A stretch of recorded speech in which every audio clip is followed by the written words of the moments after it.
occasion, I will have the privilege to welcome Mr. Gilled Ogbonna. He's the MD CEO of Geroute Systems and the co-founder of IAssistAfrica. Mr. Gilled Ogbonna, you're welcome to the program. Thank you very much. My pleasure. Yeah. Thank you so much. Yeah. Please, can you tell us exactly what you do at IAssistAfrica and at Geroute Systems? Okay, so at Geroute Systems first, we run Geroute Systems as a digital solutions agency and pretty much provide services for businesses across the lines of website design, digital branding, online courses. So services relating to digital services across these niches are what we provide.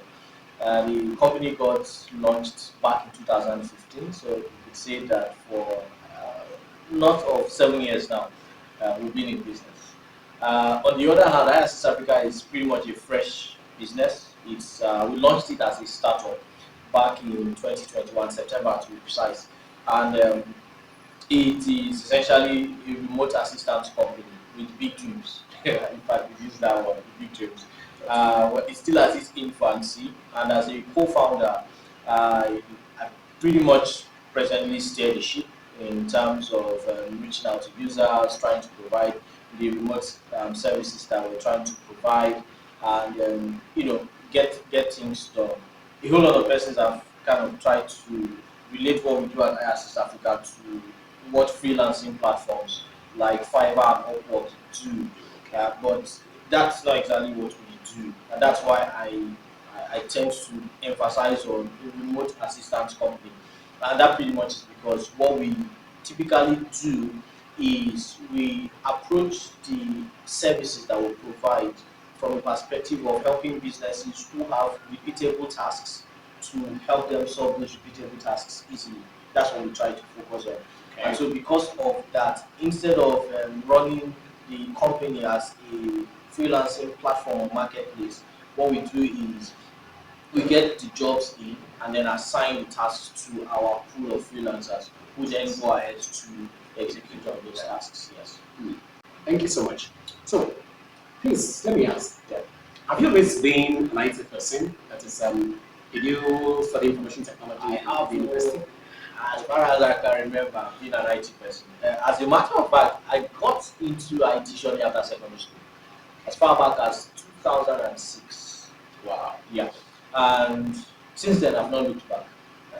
So you could say I've been through for those who are familiar with Windows 98. Yeah. Back then. So since then, we've seen plenty operating systems come and go, plenty technologies come and go, and through it all, we've seen plenty solutions as well develop. And pretty much, I could say that has influenced the launch of the two startups you mentioned. I'm not saying that there's not been others who launched that failed. There are several that will launch that failed. These are the surviving ones. That's a good one. So, over this period of, you said 7 years. 7 years. Yes. Have you met challenges in the course of running your business? Yeah, plenty. Any person who runs a startup or any business typically runs into several challenges. Can you please mention some of them? Finding customers is a big problem. It's a big problem, and especially in the tech field where there's almost like a bar when you try to compare yourself to people who run the same kind of businesses across other parts of the world. Okay. You're trying to measure up to that, and you realize that the market you're playing in does not necessarily or can't necessarily afford those services, and then you realize that okay, so you need to struggle to drop your prices down and still try to provide top-notch quality of service. So over time, you get pushed to this point where you need to start looking for foreign clients, which at some point is what we literally had to begin to do in order to survive. So that's one huge challenge. Another challenge we faced, I know I struggled with this a lot, is well-meaning, I'm putting that in quotes, clients coming with, at my early days, coming with, just do this for me, I'm going to bring you clients. Okay. Yeah, that's a huge challenge, especially when you're starting up and you are needing clients. So you get to want to do as many as possible so that you can build your portfolio. That in itself was a challenge that we faced. So you have that. Then the introduction of plenty newer technologies. Technologies continue to evolve, get simpler, and so the things that typically you would charge X amount, you will tend to think twice now before charging that amount. So the challenges vary and they are ever changing. So, in all of these challenges you've mentioned getting clients, you've mentioned people coming for free services so as to get more clients. People, you've also talked about involving technologies. Yeah. So, how have you been able to overcome these challenges to this date? I think the one word would be adapt. Adapt. So we've tried to adapt. Via my team, we just try to adapt. So something I would say I've figured out throughout my sojourn in technology is as technology continues to change, they typically revolve around the basic things that humans eventually need. And so for you to be able to play for the long haul inside of technology, the secret is not how many of the technologies you know, but how well you understand the underlying principles and the concepts around them. And so that makes it easier for you to adapt. So we got into technology during the days of I enjoy graphics, I enjoy drawing. So that was something that I was pretty good at. Corel Draw 7, Corel Draw 9, I used that back in the day. But today, we're using solutions like Canva, we're using Photoshop, we're using Figma, we're using WordPress. All of these rely on your background in design. But if you do not have a good solid foundation in design, what typically would happen is you would be focusing on the technicalities instead of the principalities, if that makes sense. So principles, concepts, ideas, what's the overall goal of what you're trying to achieve? It becomes like the North Star for everything that we try to do. So when we do stuff, we because of our approach, we easily can have migrated from just a branding agency to a web agency to a now digital solutions agency, which makes it so that we can provide solutions across web design, UI, UX, branding, customer support, online courses. Basically, because they all pick on all of those skills that we already have and we've already mastered. So it becomes easier for us to, we create our own marketplace as it were and provide solutions for clients with the guarantee that they will get what they are looking for without necessarily needing to look for a foreign service provider. What informed your decision to choose the path of entrepreneurship rather than pursuing a corporate career? This might surprise you. Steve Jobs. Steve Jobs did that. Really? Yeah. I was actually working at some point. My last place of employment was in 2014. I left as the acting manager of one of the largest IT firms back in my state at the time. But Steve Jobs did that. Some of us, for those of us who are the movie types, I watch movies a lot. One movie that did that for me was Jobs, the movie Jobs. In one of the scenes, he said, I can't stop working for other people. And what made him say that was, so he thought about several solutions and ideas, took it to his boss, and it was just not forthcoming. The boss was not willing to apply them. And I could essentially relate because it was at this point where there were plenty of things, several things were happening. Bitcoin had just launched. I already had the idea that, see, we need to start mining. I went to my boss like, bro, we need to do this stuff. This thing is huge. And so like, not so soon. And I was frustrated. I didn't have the funds to do anything about all of that. And that pretty much, we know what happened with Bitcoin.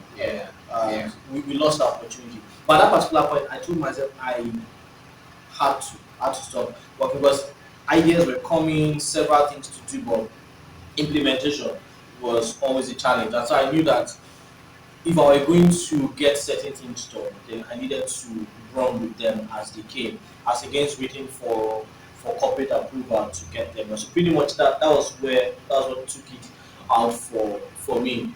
And the freedom that comes with getting things done and knowing that okay, I can literally trace how all of this started down to this point. It's priceless. Do you have any regrets so far? Uh, that's a trick question. That's a trick question. So the truth is, it's a yes and no answer. If I'm being very honest. So there are some days I wake up and I feel, man, I just want to get paid and nobody should disturb me. Just go to work, get paid what I'm worth, go back home, and not stress about all of these other things that are cracking my brain. At other days, I find myself thinking, if this solution actually works and the market understood it, wow. So it's not. I really can't give you a yes or no answer, quite frankly. But yeah, I think that's something that entrepreneurs get to experience a lot. But I think something that entrepreneurs would generally not trade time for or trade for would always be the freedom to build. Yeah, that's something that entrepreneurs would always relish having. The freedom to build is priceless. It's something that I'm not sure money can buy. You can't put a price on it, quite frankly. You can't put a price on it. The fact that you can wake up, it's not much about waking up anytime you want. No, that's those are secondary perks. The real perk of an actual entrepreneur is, man, time to build. You saw me earlier now in boxers. I was working.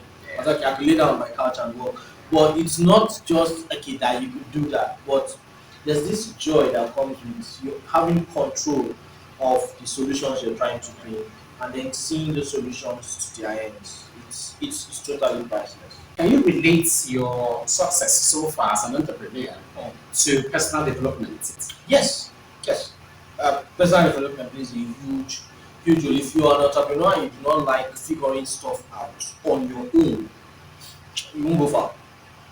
If you don't like figuring things out on your own, you won't go far because there's always going to be plenty things you need to figure out that unfortunately they are not exactly blueprints or even the blueprints that are available are not particularly practical for your location or for your niche or for your market. There are plenty bots that will affect you, and so you find yourself figuring out everything from who is your ideal client, what's the market proposition, what's the price point you should offer your service so that you're actually profitable, how many people you need to meet. You need to figure out emailing, you need to figure out landing pages, you need to figure out funnels, you need to figure out a whole lot of things. And one of the things that an entrepreneur doesn't exactly have luxury of is resources. Resources, yeah. So when you do not have resources, you have to figure it out yourself. You have to go and do it yourself. So if you're not the type that is ready to like get into the grind, figure this stuff out, go do your research and keep working until it gets figured out. You won't just get stuff done. How you started and how far you have come. Yeah. Where do you see Geroute Systems, IAssistAfrica in the next 5 years? So I think I'll speak for IAssistAfrica. Geroute Systems' future is we're weighing several things now, and yeah, we're weighing a couple of things, but the future definitely is pivotal. For IAssistAfrica, we hope our plan, actually in the entire business plan and all, what IAssistAfrica is intended to become is to become Africa's largest remote assistance company. That's a good one. That's the goal. We seem to have a clear picture of how that's going to play out, and if we're thinking from that goal, we're seeing in the next 5 years about $100 million in revenue. That's what we're picturing.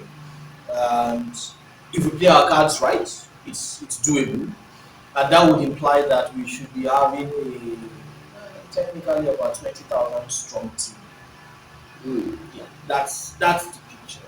That's the picture. So yeah, that if you understand that certainly means that it's a huge. So that's what I'm saying. Geroute Systems. So who knows? Geroute Systems may at some point need to take the back seat, okay, so that IAssistAfrica can thrive. Yeah, but we'll see how that pans out. But yeah, that pretty much is what 5-year goal is looking. From the interview, obviously there has been so much lessons that I've personally learned, and I also hope that those of you watching have also learned one or two things that you want to actually apply either in your business or either in your decision to actually pursue entrepreneurship or to pursue your career. And if you have any question, if you have any feedback, in fact, if you find this video of any value to you, please like, share, comment, and subscribe. And by so doing, we can all continue to leverage on the ideas, the experiences of others to continue to grow ourselves. Thank you so much once again, Mr. Fadilya. It's my pleasure. Hey there! Are you struggling with completing your tasks for the week? How about delegating those tasks that take up unnecessary time?